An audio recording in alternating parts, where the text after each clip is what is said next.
Fascism کبھی جرمنی میں Hitler کی پارٹی برسر اقتدار تھی اور وہ لوگ اپنے آپ کو سب سے اعلیٰ اور افضل کہتے تھے۔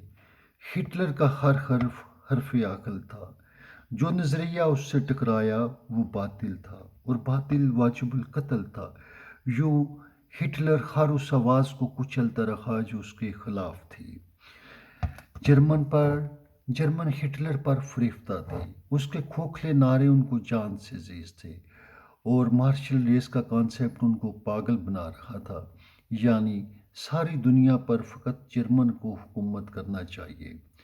نازی پارٹی ہر اس آواز کو کچل رہی تھی جو اس کے خلاف تھی۔ یوں ملک فتح ہوا، پھر وہ دنیا کو فتح کرنے نکلے اور ہر جا ظلم و بربریت کی خوفناک تاریخ رقم کی۔ کروڑوں لوگ اس المناک آئیڈیالوجی نے موت کی نیند سلا دیے اور پھر جرمنی کو المناک شکست ہوئی۔ انسانیت نے سکھ کا سانس لیا۔ ہٹلر خودکشی کرتا ہے، نازی پارٹی اور جرمن تباہ و برباد ہو جاتے ہیں۔ آج اسلام کے لبادے میں دہشت گرد جماعتیں ہیں۔ اسلام میں تو لا اکراہ فی الدین ہے۔ اسلام ظلم و بربریت کا دھرم ہے ہی نہیں، مگر دہشت پسند اور خونخوار جماعتیں مذہب کا چولا پہن کر انسانیت کو تباہ کرنا چاہتی ہے۔ اگرچہ ہر فرقہ دوسرے فرقے کو مرتد، کافر اور واجب القتل کہتا ہے، کس فرقے کا اسلام ہوگا؟ کون سی فقہ ہوگی؟ کون سا امام ہوگا جس کا انہوں نے اسلام نافذ کرنا ہے؟ یہ کسی کو معلوم نہیں۔ اور طاقتور مسلم ممالک وہ اس کے اوپر کروڑوں روپے لگا رہے ہیں تاکہ دنیا کو تاراج کر کے وہ اپنی بادشاہت قائم کریں۔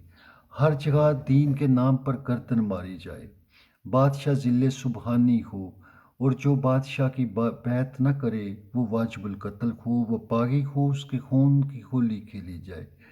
اسلام میں تو خیر من الناس من ینفع الناس، مگر اس کے معنی الٹ کر دیے گئے ہیں۔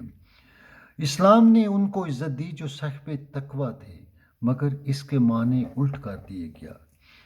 کیا آپ کے ملک میں ایسا ہے؟ کیا ایسا ہے یا نہیں ہے؟ آپ خود سوچیں۔ کیا صاحب تقویٰ کو عزت دی جاتی ہے؟ یہ اسلام ضیاء اللہ حق جیسے خون شام درندے کو امیر المومنین کہتا ہے۔ سعودی بادشاہ امیر المومنین ہے۔ جو آواز اس کے خلاف ابھرے اس آواز کو موت کی نیند سلا دیا جاتا ہے۔ یہ اسلام ظلم و جبر کو ہوا دیتا ہے۔ حسین قتل ہوتا ہے، ارشد شریف قتل ہوتا ہے، قدیر خان کے ساتھ کیا ہوا خود سوچئے۔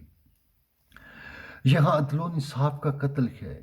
یہی ہٹلر کا فاشزم تھا کہ ہم سب سے بہتر ہیں، ہمارا دین سب سے بہتر ہے، ہمارے دین کو پوری دنیا میں نافذ ہونا چاہیے اور دنیا کو مجبور کرنا کہ آپ کی آئیڈیالوجی کو مانیں اور اپنی آئیڈیالوجی کو ہی سب سے سپیریئر سمجھنا اور دوسرے کو انفیریئر سمجھنا، یہ بھی فاشزم کا ایک اہم نقطہ ہے۔ اس کے علاوہ بھی باتیں ہیں، بہرحال آپ اس پہ غور کیجئے۔ May I be wrong, but what do you think? Do think. Thank you.